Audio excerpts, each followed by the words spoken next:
A temporary ceasefire has been announced, but now the even more difficult stage is that of a permanent ceasefire. That is, resolving the entangled issues through negotiations. And this stage is parallel to what is called make or break in English. If the Iranians are willing to negotiate in good faith, we're certainly willing to extend the open hand. If they're going to try to play us, then they're going to find that the negotiating team is not that receptive. All eyes on Pakistan sa peace talks ng US, Israel at Iran. Hopeful ang publiko na hudyat na ito ng tuluyang tigil putukan. Dito sa Pilipinas, krisis sa langis pa rin ang pinag-uusapan. Ang isang kongresista kumbinsidong ang DOE at mga oil company may sabwatan. Magandang gabi, ako si George Cahiles. Ako naman si Ivy Reyes. Napapanood tayo sa Free TV Channel 31. Simulan na natin ang Agenda Weekend.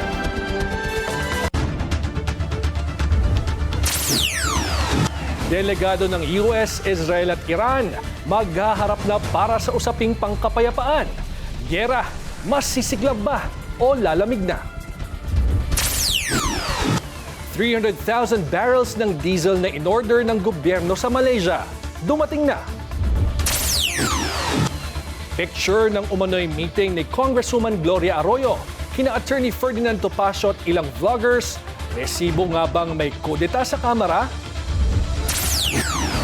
Energy Department at oil companies, posibleng may sabwatan sa pagtaas ng presyo ng langis ayon sa isang kongresista. At Artemis II crew, tagumpay na nakabalik sa Earth.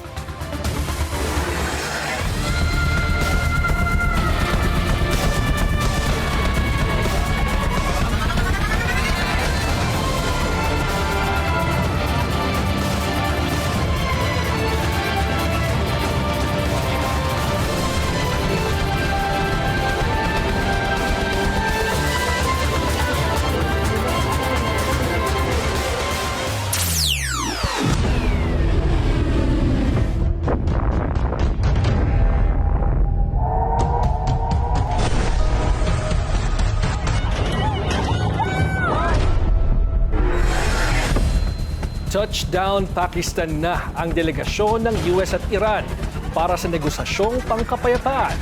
Bawat grupo may kanya-kanyang kondisyon. Narito ang Agenda Weekend Report ni Laika Cuevas.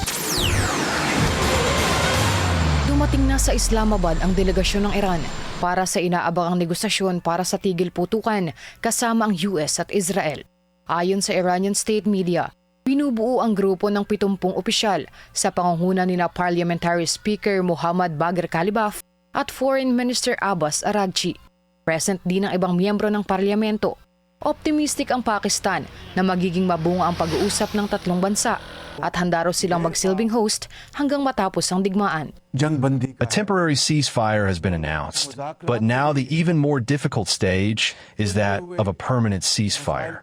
That is, resolving the entangled issues through negotiations. And this stage is parallel to what is called make or break in English. Kanya-kanyang kondisyon ng US at Iran. Handa raw makipagkasundo ang Tehran sa Washington. Hindi man buo ang tiwala, basta't willing din itong makipag-usap. Sa panig naman ni US President Donald Trump, wala raw silang backup plan kung di man gumana ang usapan. You don't need a backup plan. We have the military is defeated, their military is gone. They have, we've degraded just about everything. They have very few missiles. They have very little manufacturing capability. We've hit them hard. Our military is amazing, the job they've done. Tiniyak din niyang bubuksan ang Strait of Hormuz, may basbas man o wala ng Tehran. Don't forget, we don't use the strait. Other countries use the strait.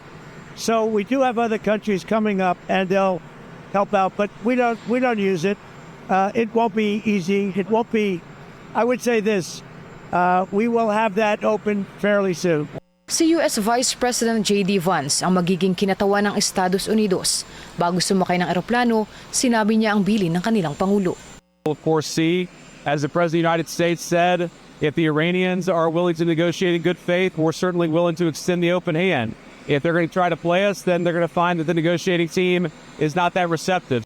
Bukod sa usapin sa Hormuz, inlimbo rin ang 2-week ceasefire dahil patuloy ang pagbomba ng Israel sa tropa ng Iran, ang Hezbollah sa Lebanon. Sa Beirut pa lang, halos 2,000 na ang namatay. Sa gitna ng palit-putukan, patuloy din ang panawagan at pag-asa ng United Nations na tuldukan ang digmaan. Dahil higit sa supply ng langis at pagkaing naiipit, buhay at kinabukasan ng kapalit. Para sa Agenda Weekend, Laika Cuevas, Billionaire News Channel. Dumating na rin si US Vice President J.D. Vance sa Pakistan para sa high-level talks. Nakaabang ang buong mundo sa resulta kung matatapos na ba ang digmaan na nasa ika-7 linggo na. Kaugnay ng kalagayan ng mga Pinoy sa Lebanon, makakausap natin si Undersecretary Felicitas Bay ng Foreign Employment and Welfare Services ng Department of Migrant Workers. Magandang gabi, Undersecretary Bay. Magandang gabi, George. Ganon din sa iyong mga tagapakinig. Well, kukumustahin lang po natin yung repatriation ng ating mga kababayan sa Lebanon ngayon. At bukas, meron tayong mga kababayan na darating at approximately the estimated time of arrival is I think 5:55 a.m. So meron tayong 10 mga kababayan na darating bukas. Apo. And there are more or less 14,000 Filipinos in Lebanon. Tama po ba, Yusek? Sa akin pong data, ang mga Filipino po na nandun po ay more or less 11,000. 11,000. Okay. Yeah, 11,200 OFWs po. Ito po ay documented.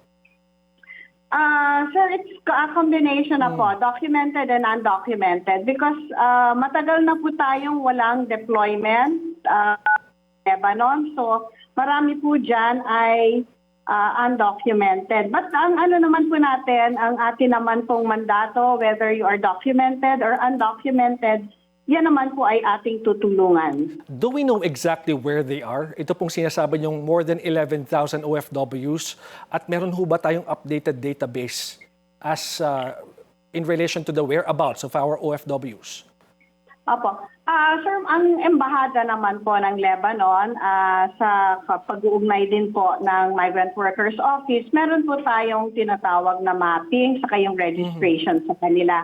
So, alam naman po natin, when I say natin, kasama na po doon yung ating Migrant Workers Office, alam po kung saan po yung ating mga kababayan. Ganun din po yung ating ugnayan sa mga Filipino community organization. So, if there is someone po na maaaring hindi natin nakikita or ipinaparating naman po sa atin sa coordination natin sa mga PhilCom organizations, ganun din po sa mga yun pong mga sa simbahan at sa mga members of the non-governmental organizations doon. But currently, Yusek, sapat na po ba yung voluntary repatriation sa mga lugar na may gera? Ganito po, sir, yung Lebanon is under alert level 3 po. That is since 2023. So, yun po yung, kaya po tayo, inihikayat natin, since matagal na po yan, since October of 2023, hinahikayat natin ang ating mga kababayan na meron tayong tinatawag na government repatriation program at sila naman po ay ating in-invite or in-encourage natin to register in our respective portal so that we can provide them the necessary assistance, part of which would be yun pong ating pagbibigay ng ticket, pagbibigay ng kaukulang tulong kung sila ay may karamdaman, hindi muna natin sila ibibiyahe until such time na pwede po sila. Naintindihan ko po yung sinasabi nyo na kasi yan na ay naggegera ngayon, delikado ang kalagayan nila. Kaya nga po lagi namin pong ipinapaalam to observe the requirements or the rules and regulations of the host country insofar as the emergency is concerned. So, lagi po yung sinasabi yung shelter in place. So, kung meron po silang mga, kasi po meron po yung mga signal pag may mga siren, kung kailangan dapat pong huwag gumalaw or to secure cover. Yun po ang mga ating mga panuntunan sa kanila at hangga't maaari po kung wala naman pong essential na pangangailangan or if there is no necessity for them to get out of the house or get out of their current accommodation, then yun po lagi yung sinasabi ng embahada at ng ating Migrant Workers Office. Ganon din po ang DMW at OWA na shelter in place at sundin lagi kung ano ang ina-announce or ipinapahayag ng host government. But Yusek, I'm wondering, in the event na may mangyari sa mga kababayan natin habang ongoing ang gera, sino po ang mananagot? Ang saan din naman po sa pamahalaan, tumutulong naman po kami. Kaya nga po, we always encourage, sort of pinopromote nga po, magsiuwi na po kayo kung ano po yung kailangan, tulungan po namin kayo para umuwi. I hope you would also understand, sir, that we go by the signals given to us. So we are not yet in alert level 4. Kami po we will take the lead from the DFA. Sa kasalukuyan, sir, it's alert level 3. Okay. So under the one country tip po, we take the lead from the DFA in matters concerning safety and security. Yusek, when was the last time na nag-deploy po tayo ng mga Pilipino o ina-allow natin ng deployment ng Pilipino sa Lebanon? Okay, I think po, matagal na po yung ating ban on deployment sa Lebanon because of the safety and security situation. So, let me double check po, but I think it has as early as 2017 po ay meron na po tayong ban on deployment. I have to check on the we understand po, Yusek. But tawirin ko lang po, kamustahin ko lang po yung mga seafarers natin sa Strait of Hormuz. Kasi may mga sources po tayo na nagsasabi na sobrang mahal na ng mga bilihin doon sa area, sa Gulf area, sa mga Gulf countries, na hirap o malaki na yung ginagastos para magkaroon ng provisions yung ating mga seafarers doon. Humingi na po ba ng tulong sa inyo yung mga manning agencies? Coordinated po tayo sa manning agencies. We have regular communication with them. So far, we will double check again po. Meron po tayong darating pong ulit na pagpupulong and then we will clarify with them, sir. Okay, sige po. Maraming salamat po sa inyong oras, DMW Undersecretary Felicitas Bay. Yes, sir. At magandang gabi po sa inyong lahat.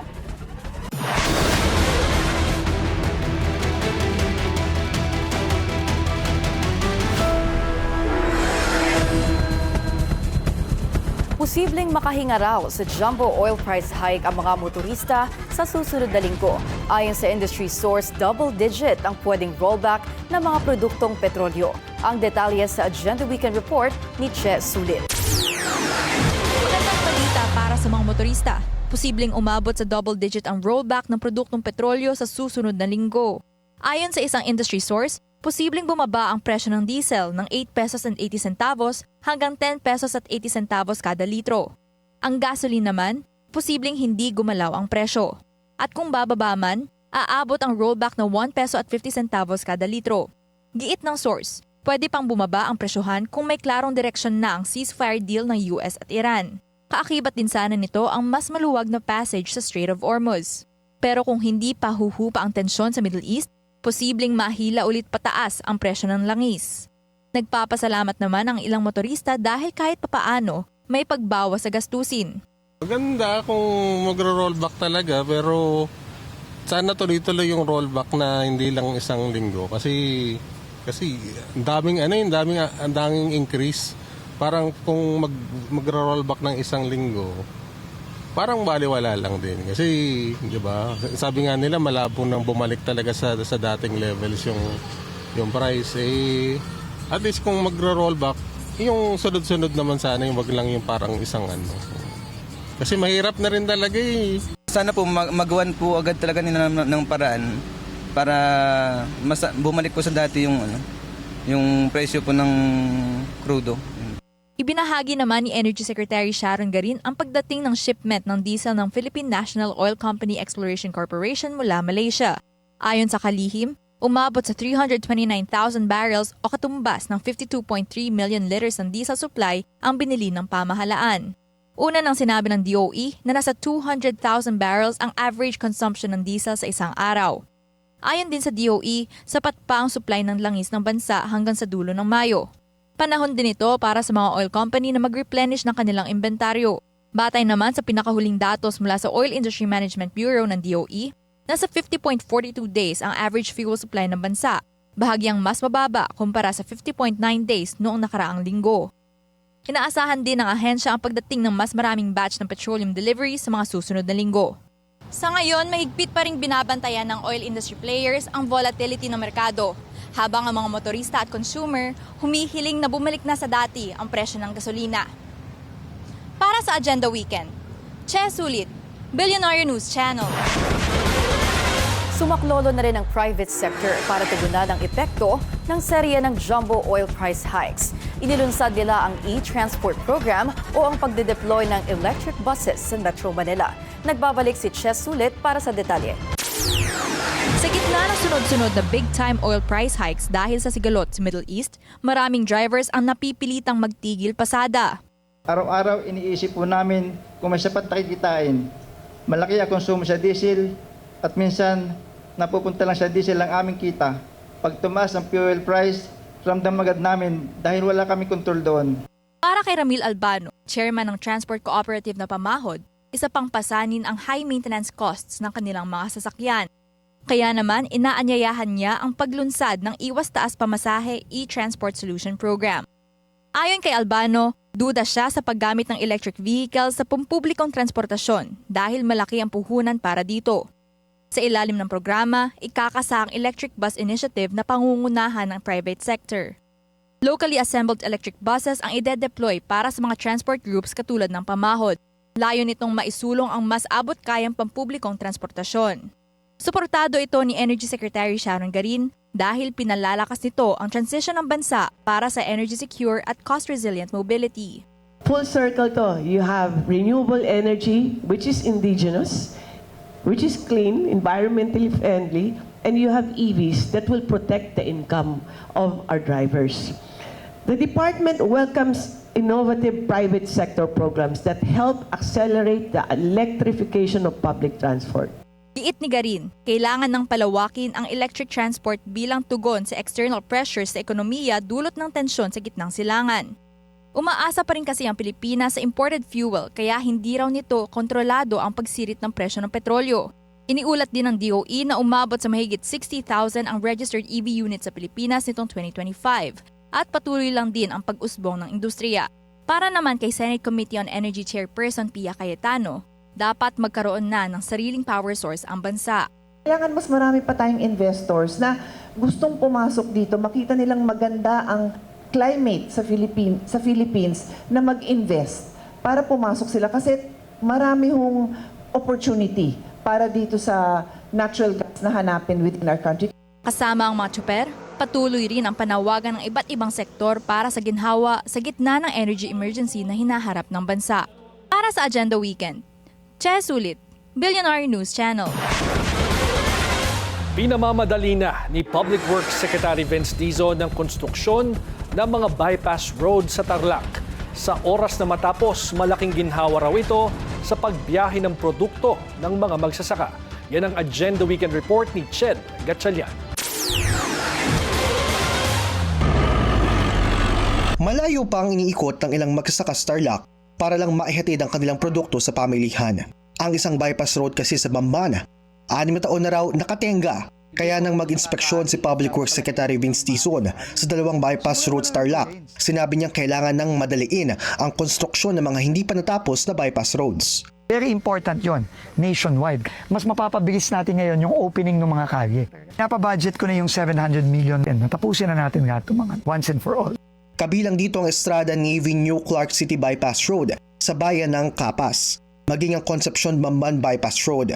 Magsisilbi ang mga daan na ito bilang farm-to-market routes na magpapabilis sa transportasyon at magpapagaan sa gastusin ng mga magsasaka. Napakahirap po talaga, lalo na pag tag-ulan po, nadodoble po yung konsumo, gumahatak yung pong mga sasakyan namin, lalo na paglabas ng mga produkto namin. Sa budget season pa muli ng 2027, malalaanan ng pondong naturang bypass roads. Pero nais si Dizon, ayusin na ang issue sa right of way. Tiwala naman ang kalihim na matatapos agad ito sa loob ng isang taon. Para sa Agenda Weekend, Ched Gatchalian, Billionaire News Channel. Posibleng kasabwat raw ang Energy Department ng oil companies sa biglaang jumbo oil price hikes. Para kay Manila Congressman Ronaldo Valeriano, dapat nang imbestigahan ang DOE. Narito ang Agenda Weekend Report ni Isaiah Mirafuentes ng Abante. Nababagalan si Manila 2nd District Representative Rolando Valeriano sa pagtugon ng gobyerno sa kasalukuyang krisis. Hanggang sa ngayon raw kasi, ayuda pa rin ang pinag-uusapan imbis na long-term solution. Anya, naudlot na ang pagtapyas sa excise tax sa langis na matatanda ang sinertify as urgent pa ni Pangulong Marcos. Sabi ng oil companies, tignan niyo po aantayin daw nila munang maubos yung mga stock na totoo naman, bayad na ng excise tax. So it will take 30 days daw to 45 days bago natin maramdaman yung excise tax suspension na yon. Panawagin niya, dapat imandato ng gobyerno na gawing tax credit ang bahagyang halaga na mawawala sa milyong kita ng mga oil companies. Naniniwala din siyang may sabwatan ng mga oil companies sa biglaang pagtaas ng krudo dahil nakapagtatakaan niya ang malakihang pagtaas ng krudo nang magsimula ang tensyon sa Middle East gayong may buffer stock pa naman ang bansa. Panigurado rin raw na may alam dito ang Department of Energy. Meron po, alam po nila yan. Whether wala silang magawa, nagbibingi-bingihan sila, pero definitely alam nila yan. Dahil bago mag-import ang oil company, nagbibigay muna ng dokumento sa kanila o nagsasabi muna kung ilan ang pararatingin nila. Dagdag ni Valeriano, dapat ding imbestigahan ang posibilidad ng pakikipagsabwatan ng ahensya sa mga oil companies dahil ayon kay Valeriano, imbis na aksyon, mind conditioning ang ginagawa ng ahensya na posibleng umabot ang presyo ng langis sa 200 pesos per liter. Sa Lunes, inaasahang magpapatuloy ang malaki ang pagdinig sa krisis sa House of Representatives na ayon kay Valeriano, magandang imbitahan rin ang mga oil companies sa bansa at imandato na buksan ang kanilang oil inventories. Para sa Agenda, Isaiah Mirafuentes, Abante. Hindi nakaligtas maging ang mainstream media sa aligasyon na peke raw ang mga ginagamit na litrato ni PBBM. Sa gitna ng balitang may sakit umano ang Pangulo, ang ilang media organizations naglabas na rin ng kani-kanilang resibo. Nitong mga nakaraang linggo, pare-parehong nakatanggap ng aligasyon ang mainstream media networks na nagpo-post ng mga litrato at video ni Pangulong Bongbong Marcos mula sa coverages. Gaya ng mga ito na kino-call out ang Billionaire News Channel nang ibalita ng ating himpilan ang pagdalo ni PBBM sa commemoration ng Araw ng Kagitingan sa Bataan noong April 9, ang unang public appearance ng Pangulo matapos pabulaanan ng kumakalat na impormasyong may malubha siyang sakit. Ngayon, nagsalita na ang dalawang organisasyon ng independent media networks na accredited magbalita tungkol sa presidente at sa palasyo.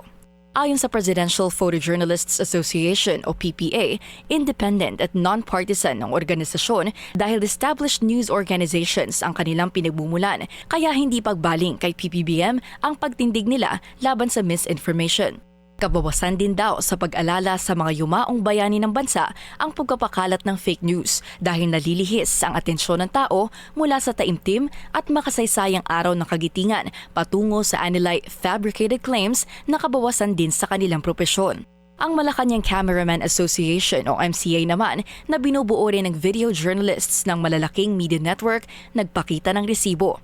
Ayon sa MCA, mali ang paratang na throwback ang kanilang ipinalabas sa telebisyon dahil ngayong 2026 lang nagkaroon ng gera sa Middle East na kanilang nakuhanan mula sa speech ng Pangulo. Tinawag ng MCA na coordinated surge of fake news ang natanggap ng media ngayong linggo, kaya naglabas sila ng undeniable proof of life ng presidente. Kahapon, bumuelta rin ang Malacanang laban sa aligasyong artificial intelligence nga raw ang presensya ng Pangulo na nakikita online. Tayo, yung mga matitino na taga-mainstream media, yung mga matitino na nasa social media, kayo na po ang magpatunay kung ang nakikita nila na ginagampanan na event o pinupuntahan ng Pangulo na event ay AI lamang o totoo. Ang Department of Information and Communications Technology may urgent call sa Meta para sa mas mahigpit na safeguards sa social media app na Facebook dahil sa na-detect daw na fake news items ng gobyerno, with the president being the most recent victim. Weigh heavily on Filipino families. Sanib-puwersa ang DICT at PCO para ilapit sa Meta ang paglaganap ng fake news sa bansa. Malala na raw kasi ito at nagdadala ng takot at kalituhan sa publiko. Narito ang Agenda Weekend Report ni Andrea Salve. Nakipag-ugnayan na rin sa Meta Platforms Incorporated ang Marcos administration para magpatulong sa patuloy nitong paglaban sa fake news sa gitna ng krisis sa langis. Sa isang liham na pirmado ni DICT Secretary Henry Aguda at PCO Acting Secretary Dave Gomez, sinabi nitong ang mabilis daw na pagkalat ng mga peke, mapanlinlang at nakakabahalang balita tungkol sa presyo ng mga produktong petrolyo, problemang pang-ekonomiya at sa mga umano'y aksyon ng pamahalaan ay labis nang nakakaapekto sa public order, economic confidence at national security ng bansa. Binigyang diin nito na wala pa rin daw patid ang pagpapakalat ng ganitong uri ng mga impormasyon sa kabila ng nauna nilang pakikipag-ugnayan sa Meta. Kabilang sa tinukoy ng mga ahensya ang gawa-gawang medical documents at announcements tungkol sa umano'y sakit o kamatayan ni PBBM. Pekeng mga abiso gaya raw ng pinalalang oil price hike, umano'y energy supply disruption o lockdown, at disinformation laban sa mga financial institution at payment system na maaaring magpahina sa tiwala ng publiko. Inaatasan ng DICT at PCO ang Meta na agarang makiisa sa pagpapatupad ng safeguards na tutugon sa mga tinukoy na problema. Kabilang sa mga inaasahan nilang tugon ang pinalakas na detection and suppression systems para sa delikadong mga balita, pati na sa anilay coordinated inauthentic behavior. Mas mabilis na government flagging at takedown protocol at pagtatalaga ng isang senior Meta personnel na bukas 24 oras para sa mga kasong kailangan ng agarang responde. Isang linggo ang binigay ng DICT at PCO sa Meta para maghanda ng detalyadong implementation plan na naglalaman ng mga hakbang pantugon sa inilapit na mga problema. Kung mabibigo, mapipilitan umano ang pamahalaan na magpatupad ng nararapat na regulatory at legal measures laban sa platform. Noong Martes, sinimulan na rin ng PCO ang pagsample sa isang Facebook page na umano'y nagpapakalat ng fake news tungkol sa energy at emergency lockdown para lituhin at bulabugin ang mga Pilipino sa gitna ng kinakaharap na krisis. Any attempt to mislead the public about the energy security, supply, or pricing to sow confusion will be treated as a serious offense. We will not let you get away with a crime. We will go after you and hold you to account. Una na ring sinabi ng NBI na kanila nang iniimbestigahan ang mga nasa likod ng fake news tungkol sa umano'y lumalalang kalusugan ng Pangulo. Para sa Agenda, Andrea Salve, Billionaire News Channel. Sa gitna ng usaping kudeta sa Kamara, spotted si Congresswoman at former President Gloria Macapagal-Arroyo kasama si Attorney Ferdinand Topacio at ilang vlogger. Ano kaya ang kanilang pinag-usapan? Alamin sa Agenda Weekend Report ni Isaiah Mirafuentes ng Abante. Unang inulat sa Billionaire News Channel ang umano'y umuugong na kudeta sa Kamara para patalsikin si House Speaker Bogie D. Sa nakalap naming impormasyon, balak ni former President at Pampanga Representative Gloria Macapagal-Arroyo na palitan si Speaker D. Kahapon, marin itong itinanggi ni GMA. Pero ngayong weekend, kumakalat online ang isang larawan na tila pagpupulong ng ilang vloggers kasama si Attorney Ferdinand Topacio at Congresswoman Arroyo. Base sa caption ng post, nangangamoy kudeta. Palag ni Topacio, kuha ito sa breakfast meeting para sa karawan ni former President Gloria Arroyo noong April 7. Pagdidiin niya, walang kudeta na napag-usapan sa meeting. Natatawa nga ako eh. Maybe they are so afraid of GMA na nag-breakfast meeting lang kami, natakot na sila. Wala rin daw ni isang miyembro ng Kamara sa naturang meeting. Pero aminado siyang nahapyawan dito ang tungkol sa politika. May mga parang napag-usapan mong plano gagawin, especially in 2028?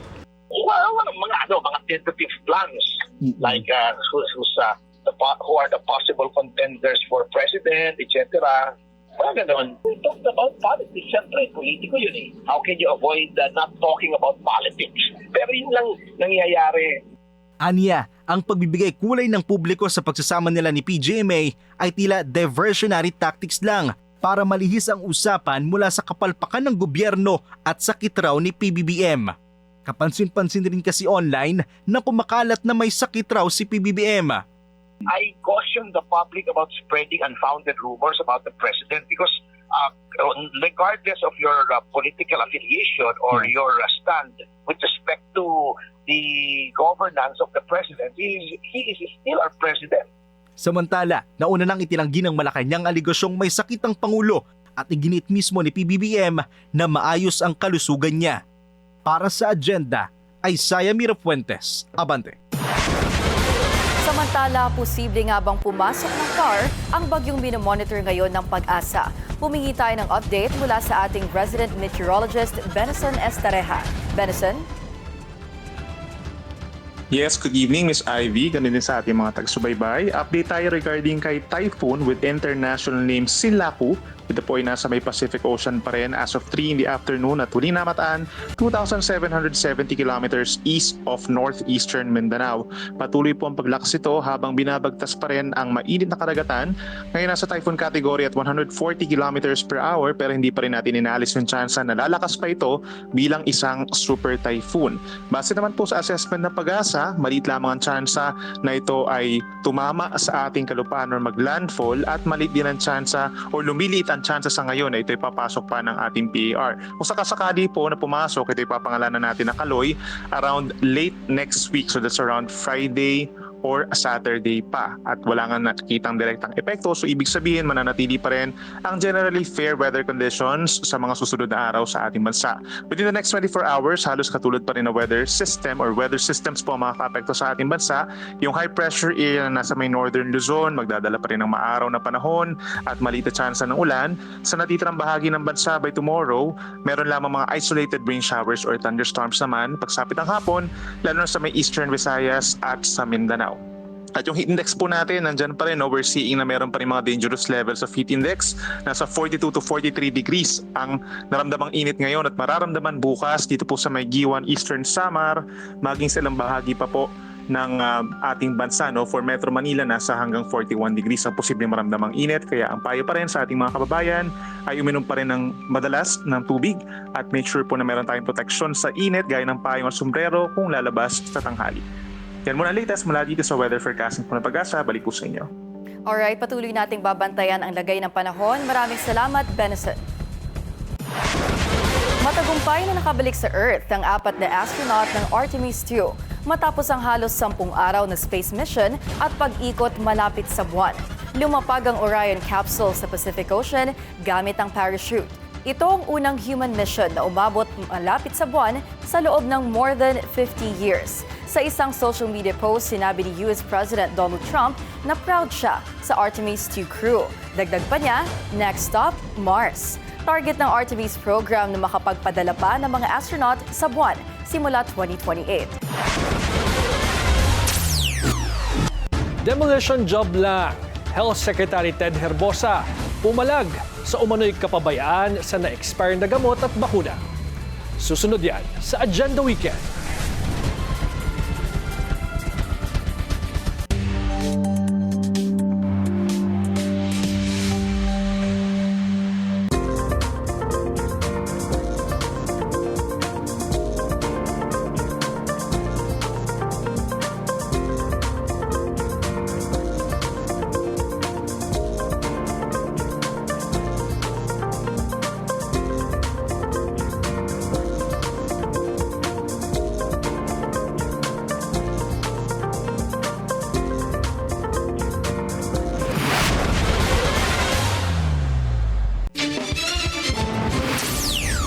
Check muna tayo ngayong Sabado sa EDSA Mega Mall.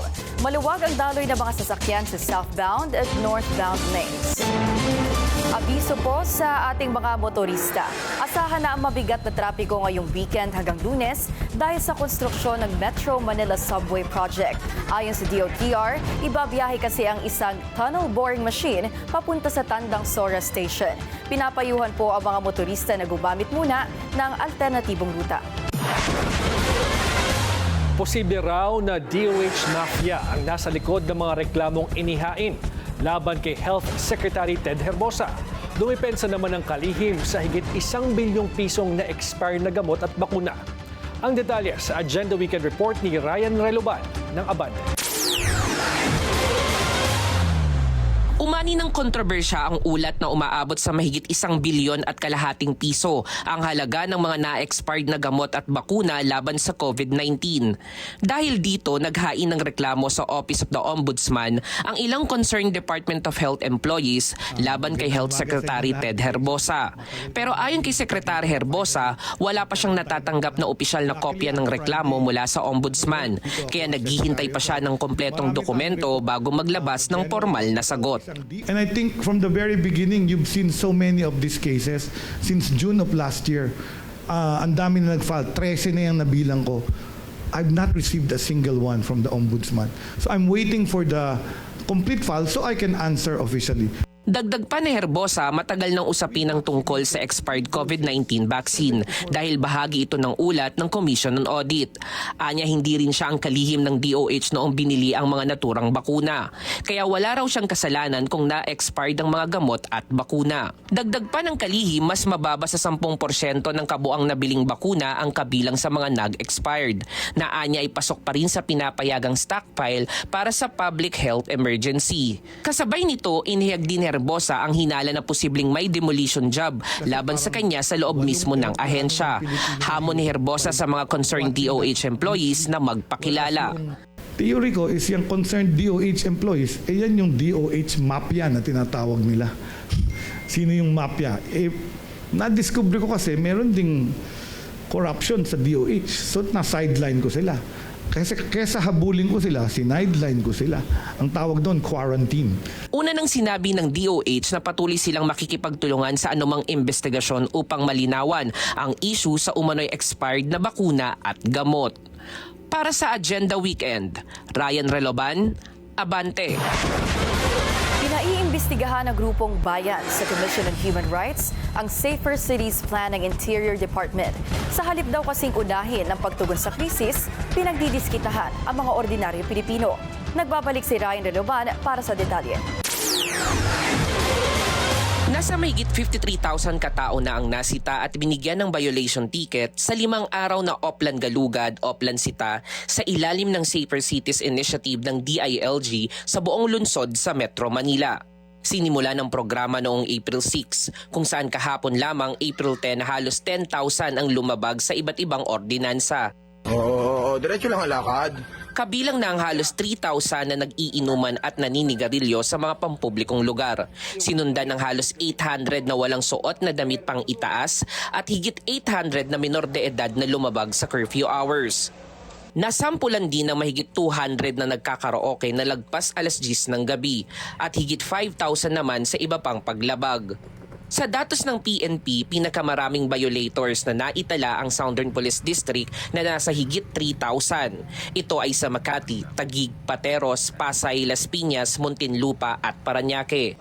Sumunod ang Northern Police District o NPD na nasa higit 1,800 violators.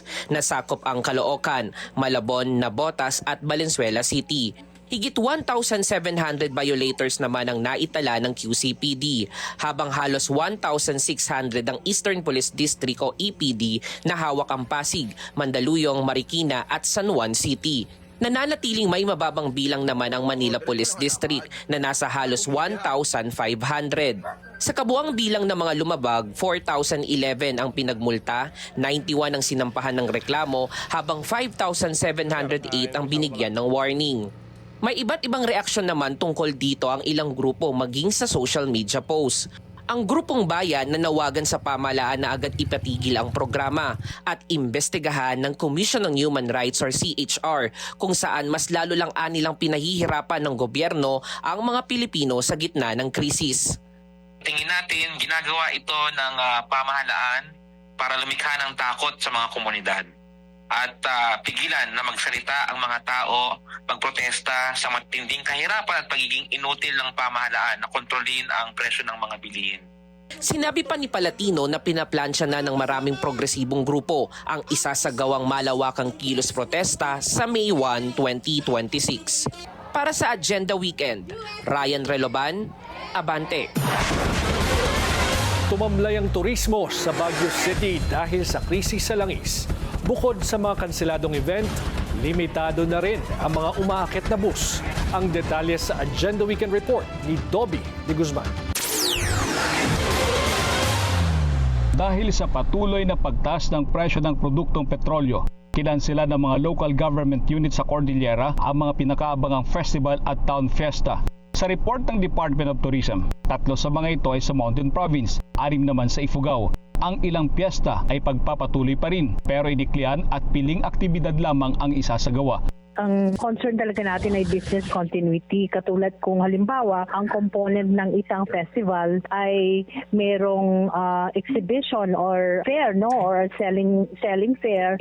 Syempre mawawalan sila ng opportunity na magkaroon man lang ng sales, no, especially during this crisis, no. So actually in-encourage ka namin ng mga local government units na kung pwede, huwag i-cancel kung maaari, no. But then again, we also understand na ang concern nila ay mag-conserve at mag-save din ng funds siguro para ilaan sa ibang gastusin. Sa Baguio City naman, matamlay pa rin ang industriya ng turismo.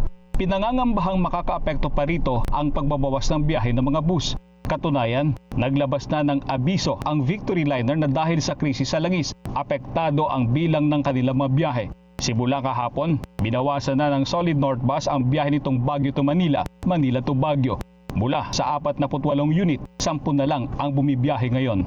Ang number 1 dinadaing po namin, unang-una, tuloy-tuloy po yung pagtaas ng diesel. Pero nag-demand naman po kami ng sa LTFRB na dagdag pasahe.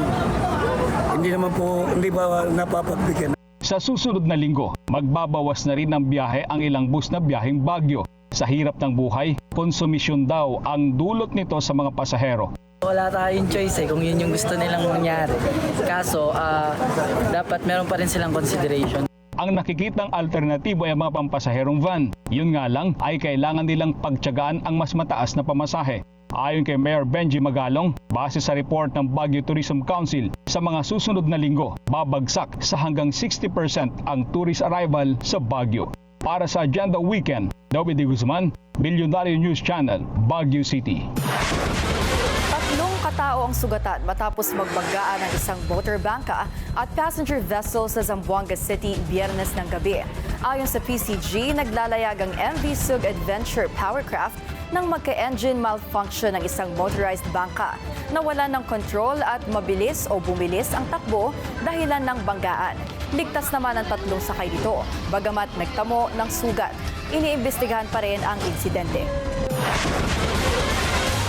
Halos wala nang maiuwing kita mga mangingisda sa Zamboanga City dahil sa gastos sa krudo. Kaya naman napipilitan silang taasan ang presyo ng tindang isda. Nagbabalik si RJ Rosalado para sa detalye.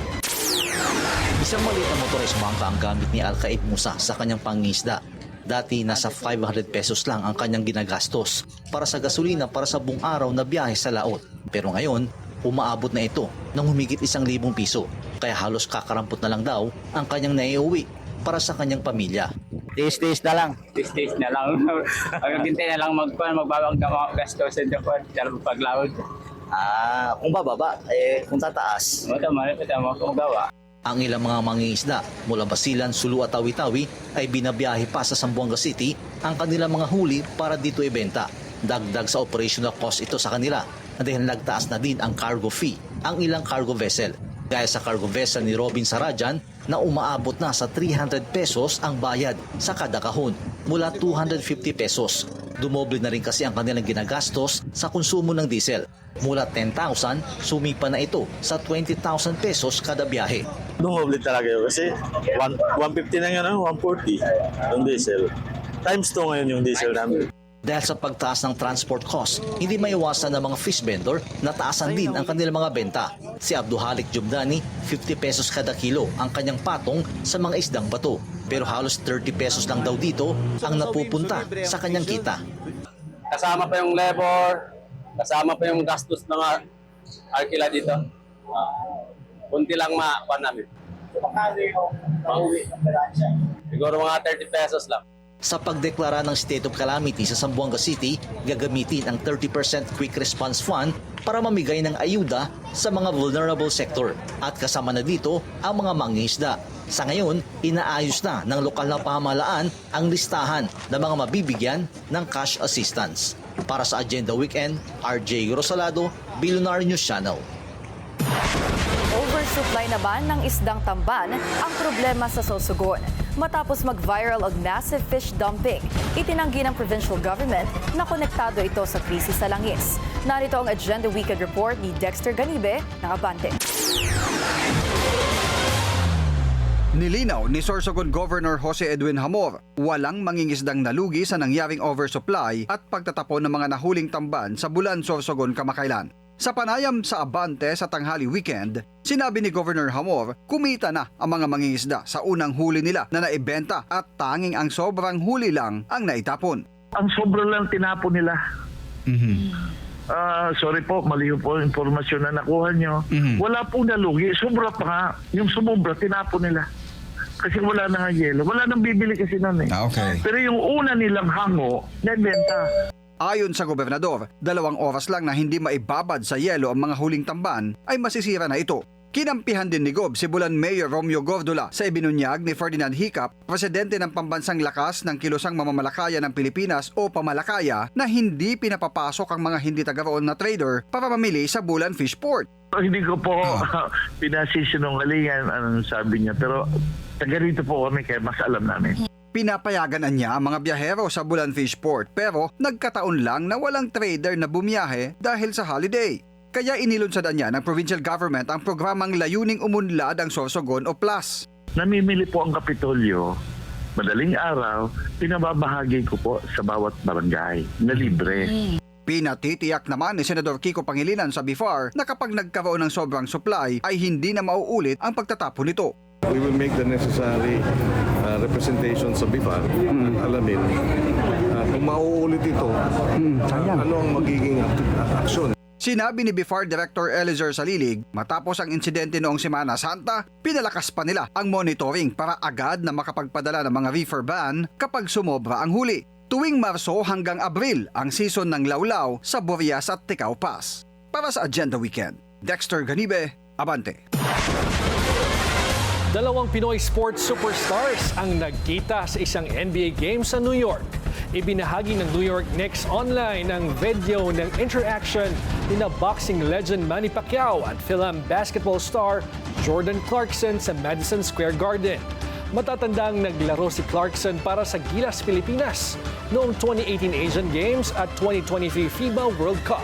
Kamakailan dumalo si Pacquiao sa malalaking sports events sa US kasama ang asawang si Jinky. Nakatakda ang kanyang rematch with Floyd Mayweather Jr. later this year. Ibinigay umano ni Ben Affleck kay Jennifer Lopez ang kanyang buong share sa kanilang $60 million mansion, no strings attached. Ayon sa ulat ng TMZ, ibinigay ni Ben ang pagmamay-ari bilang bahagi ng kanilang property settlement agreement base sa court documents. Binili nila ang bahay noong 2023 at sinubukang ibenta noong 2024, isang buwan bago mag-file for divorce si Jennifer. Pero hanggang ngayon ay wala pa ring bumibili nito. Kasalukuyan umanong nakatira doon ang singer-actress habang inaayos pa ang kanilang bagong biling bahay. Hers to Remain, P-pop girl group BINI, trending ang debut sa Coachella. Susunod yan sa Agenda Weekend.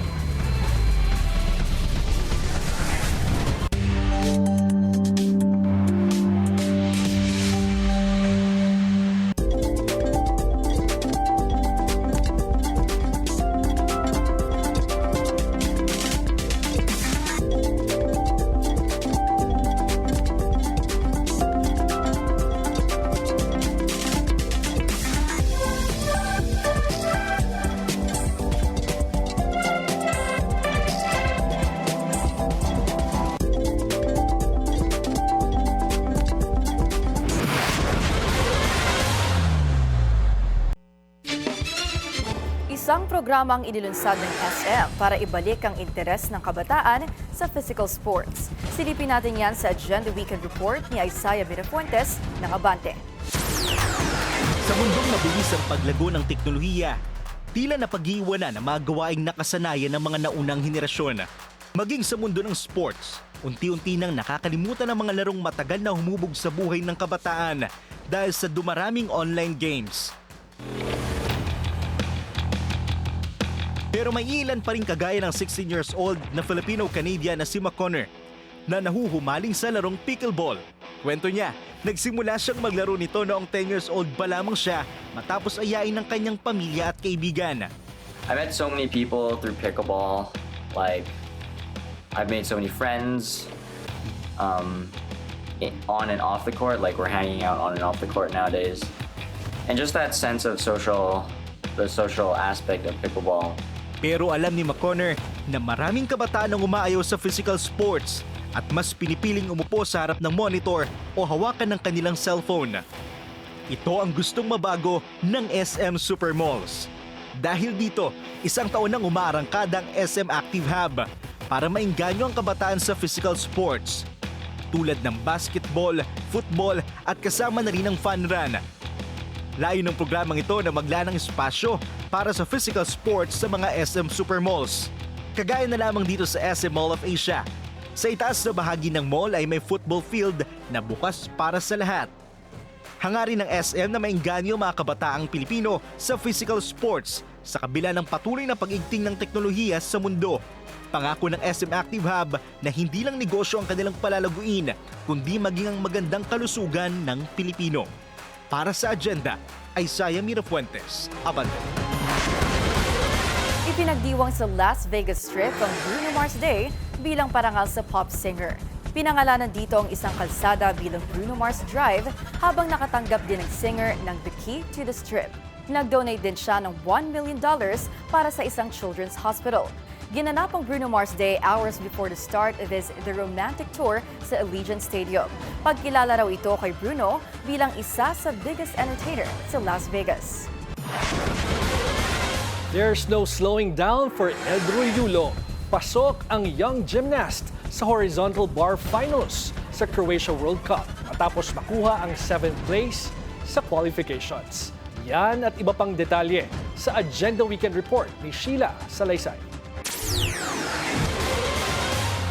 Mula Cairo World Cup hanggang Croatia World Cup, tuloy-tuloy ang pag-angat ni Eldro Yulo sa international scene.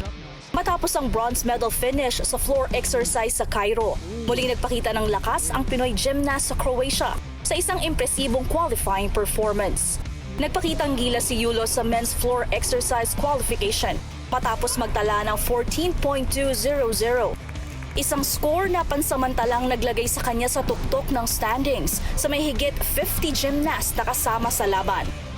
Hindi lang sa floor nakatutok ang kampanya ni Yulo, nakatakdang sumabak din siya sa parallel bars at high bar qualifications na magbubukas ng mas maraming pagkakataon para makapasok sa ibang finals.